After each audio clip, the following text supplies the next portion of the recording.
दीपावली सिर्फ एक दिन का नहीं बल्कि 5 दिनों का पर्व है। एक ऐसी आध्यात्मिक यात्रा जो धनतेरस से शुरू होकर भाई दूज तक चलती है। हर दिन एक अलग कथा कहता है, एक अलग ऊर्जा का प्रतीक है। तो चलिए बारी बारी इन दिनों को समझते हैं। पहला दिन धनतेरस। कार्तिक कृष्ण पक्ष की त्रयोदशी को धनतेरस कहा जाता है। यह दीपावली की शुरुआत है। इस दिन भगवान धनवंतरी समुद्र मंथन से अमृत कलश लेकर प्रकट हुए थे। इसी कारण यह दिन स्वास्थ्य, दीर्घायु और औषधीय ज्ञान को समर्पित है। वैज्ञानिक दृष्टि से भी इस दिन तांबे, चांदी और सोने जैसे धातुओं का क्रय एंटीबैक्टीरियल एनर्जी से जुड़ा माना गया है, जो शरीर में रोग प्रतिरोधक क्षमता बढ़ाते हैं। इसी दिन देवी लक्ष्मी के पृथ्वी पर आने का संकेत भी मिलता है, इसलिए इसे धन और स्वास्थ्य दोनों की आराधना का दिन कहा गया। दक्षिण भारत में इस दिन धनवंतरी जयंती तो उत्तर भारत में धनतेरस पूजा होती है। इस दिन दीपक जलाकर यमराज के नाम से यमदीप दान किया जाता है, जिससे अकाल मृत्यु से रक्षा होती है। धनतेरस हमें यह सिखाता है कि धन का पहला उपयोग स्वास्थ्य की रक्षा के लिए होना चाहिए, क्योंकि असली समृद्धि तन और मन की शुद्धता में है। दूसरा दिन नरक चतुर्दशी। इस दिन को छोटी दीपावली या काली चौदस भी कहा जाता है। पुराणों के अनुसार इस दिन भगवान श्री कृष्ण ने असुर नरकासुर का वध किया था, जिसने 16,000 कन्याओं को बंदी बना रखा था। इस युद्ध के बाद जब कृष्ण ने सत्यभामा के साथ द्वारका में प्रवेश किया तो नगर वासियों ने दीपक जलाकर उनका स्वागत किया। यही छोटी दीपावली की शुरुआत मानी जाती है। यह दिन अंधकार और पाप के नाश का प्रतीक है। दक्षिण भारत में इस दिन को मुख्य दीपावली कहा जाता है, क्योंकि वहां नरकासुर वध को पाप मुक्ति दिवस के रूप में मनाया जाता है। उत्तर भारत में लोग इस दिन प्रातः स्नान के समय तिल और उबटन लगाकर शरीर की शुद्धि करते हैं, जिसे अभ्यंग स्नान कहा जाता है। इसका संदेश स्पष्ट है, बाहरी दीप जलाने से पहले अपने भीतर का अंधकार मिटाना ही सच्ची दीपावली है। तीसरा दिन लक्ष्मी पूजा। अमावस्या की रात जब अंधकार अपने चरम पर होता है, तब मनुष्य दीपक जलाता है। यह वही दिन है जब देवी लक्ष्मी समुद्र मंथन से प्रकट हुई थी, इसलिए इस दिन को लक्ष्मी पूजन दिवस कहा गया। पद्म पुराण के अनुसार जब विष्णु योग निद्रा में होते हैं, तब कार्तिक अमावस्या की रात लक्ष्मी पृथ्वी पर भ्रमण करती है और उन घरों में प्रवेश करती हैं जहां स्वच्छता, श्रम और सदाचार का वास होता है। इसीलिए कहा गया, स्वच्छता लक्ष्मी का प्रथम द्वार है। इस दिन का प्रदोष काल यानी कि सूर्यास्त के बाद का समय सबसे शुभ माना गया है। इसी समय दीपक जलाने का विधान है, ताकि प्रकाश की तरंगें पूरे वातावरण में सकारात्मक ऊर्जा फैलाएं। यह दिन हमें सिखाता है कि धन तभी शुभ है जब वह धर्म और सत्कर्म के साथ जुड़ा हो। चौथा दिन गोवर्धन पूजा। दीपावली के अगले दिन कार्तिक शुक्ल प्रतिपदा को गोवर्धन पूजा की जाती है। इस दिन श्री कृष्ण ने इंद्र के अहंकार को तोड़ते हुए गोवर्धन पर्वत को अपनी उंगली पर उठाया और वृंदावन वासियों को वर्षा से बचाया। यह घटना केवल एक चमत्कार नहीं बल्कि एक संदेश थी, प्रकृति की पूजा करो, न कि अहंकार की।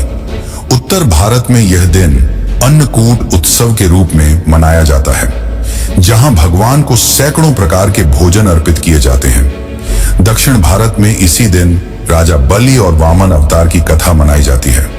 कहा जाता है कि जब विष्णु ने वामन रूप लेकर बलि राजा को पाताल लोक भेजा, तब वचन दिया कि वर्ष में एक दिन उन्हें पृथ्वी पर लौटने की अनुमति मिलेगी। वही दिन गोवर्धन पूजा का है, इसलिए केरल और तमिलनाडु में इसे बलि प्रतिपदा कहा जाता है। यह दिन हमें सिखाता है कि मानव को अपने श्रम, भूमि और भोजन के प्रति कृतज्ञ होना चाहिए। यही सच्ची भक्ति है। पांचवां दिन भाई दूज। दीपावली का अंतिम दिन भाई दूज कहलाता है, जो यमराज और उनकी बहन यमुना के पवित्र मिलन की स्मृति में मनाया जाता है। कहा जाता है कि जब यमराज अपनी बहन यमुना से मिलने गए तो उन्होंने अपने भाई का तिलक किया और दीर्घायु का आशीर्वाद दिया। तब यमराज ने कहा, जो भाई इस दिन अपनी बहन के घर जाएगा उसकी आयु लंबी होगी। तब से यह परंपरा शुरू हुई। यह दिन प्रेम, सुरक्षा और पारिवारिक बंधन का प्रतीक है। नेपाली परंपरा में इसे भाई टीका कहा जाता है, जहां बहन अपने भाई के माथे पर सप्तवर्णीय तिलक लगाती है। इस दिन बहनें भाई की लंबी उम्र की कामना करती हैं और भाई उनकी रक्षा का वचन देता है। इस प्रकार यह दीपावली यात्रा का अंतिम बिंदु है, जहां प्रकाश अब प्रेम के रूप में रूपांतरित हो जाता है। लेकिन अब सवाल यह उठता है, क्या केवल परंपरा निभाना ही इस पर्व का अर्थ है, या इसके पीछे कोई ऐसा वैज्ञानिक और दार्शनिक रहस्य छिपा है जो हजारों साल से हमारी चेतना को प्रभावित कर रहा है? तो चलिए अब जानते हैं दिवाली और विज्ञान का रहस्य।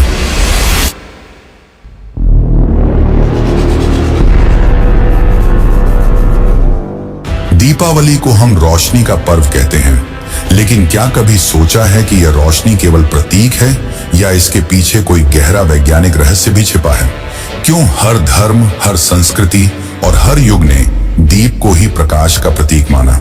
वैदिक ग्रंथों में अग्नि तत्व को पंच महाभूतों में सबसे पवित्र माना गया है। ऋग्वेद में कहा गया है, अग्निर्होता कविक्रतु सत्यमृतम परम ज्योति, अर्थात अग्नि केवल प्रकाश नहीं बल्कि सत्य और जीवन की ऊर्जा है। जब हम दीपक जलाते हैं तो यह केवल अंधकार को नहीं मिटाता, यह स्थान, वायु और चेतना को भी शुद्ध करता है। आधुनिक विज्ञान के अनुसार जब घी या तिल के तेल से बना दीपक जलता है तो उससे निकलने वाले नकारात्मक आयन यानी कि नेगेटिव आयन्स वातावरण की हानिकारक बैक्टीरिया को नष्ट करते हैं और ऑक्सीजन का स्तर बढ़ाते हैं। यही कारण है कि पुराने समय में मंदिरों, घरों और यज्ञ स्थलों पर दीपक का निरंतर जलना शुद्धिकरण का प्रतीक माना गया। दीपावली हमेशा कार्तिक अमावस्या को आती है। यह वह समय होता है जब सूर्य तुला राशि में और चंद्रमा वृश्चिक राशि में होता है।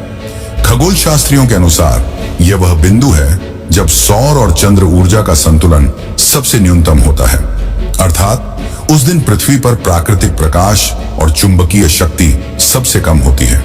इसलिए ऋषियों ने कहा, जब आकाश का प्रकाश घटे तो मानव अपने भीतर प्रकाश जलाए। यही कारण है कि इस रात दीप जलाना केवल धार्मिक कार्य नहीं बल्कि ब्रह्मांडीय संतुलन का हिस्सा है। भविष्य पुराण में भी उल्लेख है, अमावस्या तिथौ दीपदानम पापम नाशयति, यानी इस दिन दीप जलाने से न केवल अंधकार बल्कि मानसिक नकारात्मकता भी नष्ट होती है। आधुनिक मनोविज्ञान के अनुसार लाइट एक्सपोजर थेरेपी डिप्रेशन और सीजन स्पाइन स्ट्रेस को कम करती है। अर्थात वैदिक दीपदान और आधुनिक विज्ञान दोनों का उद्देश्य एक ही है, अंधकार में प्रकाश खोजना। ALIMS दिल्ली और IIT बॉम्बे की संयुक्त रिपोर्ट के अनुसार दीपावली के दौरान जलने वाले देसी घी और तिल के तेल के दीपक मोमबत्तियों की तुलना में 60% अधिक ऑक्सीजन न्यूट्रल और कम टॉक्सिक होते हैं। इसके अतिरिक्त लगातार जलने वाले दीप मनुष्य के मन में सुरक्षा और संतुलन की भावना जगाते हैं। इसी कारण पुराने समय में कहा गया, जहां दीपक जलता है वहां भय नहीं रहता। इसका वैज्ञानिक कारण यह है कि फ्लेम फ्लिकर फ्रीक्वेंसी लगभग 10 से 15 हर्ट्ज होती है, जो मस्तिष्क की अल्फा वेव्स को स्थिर करती है। यही तरंग ध्यान अवस्था से जुड़ी है। आज दीपावली केवल भारत का नहीं बल्कि पूरी दुनिया का त्योहार बन चुकी है। Nepal, Sri Lanka, Singapore, Thailand, Indonesia, Malaysia, Mauritius, Fiji और त्रिनिदाद जैसे देशों में इसे बड़े धूमधाम से मनाया जाता है। नेपाल में इसे तिहार, श्रीलंका में दीपोत्सव और थाईलैंड में लॉय क्रथोंग फेस्टिवल कहा जाता है, जहां जल पर तैरते दीपक प्रेम और कृतज्ञता के प्रतीक माने जाते हैं। सिंगापुर में लिटिल इंडिया क्षेत्र हर साल 1 मिलियन से अधिक लाइट्स से सजाया जाता है। फिजी में 40% आबादी भारतीय मूल की है और वहां दीपावली राष्ट्रीय अवकाश है। यूनेस्को ने भी 2023 में दीपावली को intangible cultural heritage of humanity की सूची में शामिल करने की सिफारिश की थी, जो इसकी वैश्विक पहचान का प्रमाण है। अक्टूबर 2024 में अयोध्या ने एक नया विश्व रिकॉर्ड बनाया, 22,23,266 दीपक एक साथ जलाकर। यह आयोजन Guinness book of world records में दर्ज हुआ। हर दीप केवल एक दीपक नहीं था, बल्कि हर नागरिक के हाथों से जलता एक संकल्प था कि अंधकार चाहे कितना भी गहरा हो, एक लौ से मिटा सकती है। इस कार्यक्रम में दुनिया भर से आए 50 से अधिक देशों के राजनयिक शामिल हुए। यह केवल धार्मिक आयोजन नहीं बल्कि भारत की सांस्कृतिक एकता और ऊर्जा विज्ञान का प्रतीक था। भारत में दीपावली के दौरान होने वाला व्यापार करीब 1,50,00,000 करोड़ रुपए से अधिक का होता है। फायरवर्क्स इंडस्ट्री अकेले तमिलनाडु के शिवकाशी क्षेत्र में 6,000 करोड़ रुपए से ज्यादा का कारोबार करती है। देश भर में लगभग 1 अरब से अधिक दीपक हर साल बेचे जाते हैं, जिनमें से 60% मिट्टी के और 40% धातु या रेशम आधारित होते हैं। विश्व स्तर पर भी इंडियन लैंप्स एक्सपोर्ट का बाजार $200 मिलियन तक पहुंच चुका है। अमेरिका के व्हाइट हाउस से लेकर यूके पार्लियामेंट तक अब दीपावली आधिकारिक रूप से मनाई जाती है। 2022 में अमेरिकी राष्ट्रपति जो बाइडेन ने कहा था, Diwali reminds us that light will always triumph over darkness and knowledge over ignorance. Deepavali चाहे अयोध्या में हो या न्यूयॉर्क में, चाहे काशी में हो या सिंगापुर में, हर जगह इसका अर्थ एक ही है, अंधकार में भी प्रकाश ढूंढो। यह पर्व हमें याद दिलाता है कि प्रकाश केवल बाहरी दीवारों को नहीं, बल्कि हमारे विचारों, कर्मों और रिश्तों को भी रोशन करता है। जब हम एक दीप जलाते हैं तो वह न केवल हमारे घर का बल्कि पूरे ब्रह्मांड का कंपन बदल देता है। तो मित्रों, यह थी दिवाली का संपूर्ण इतिहास और रहस्य।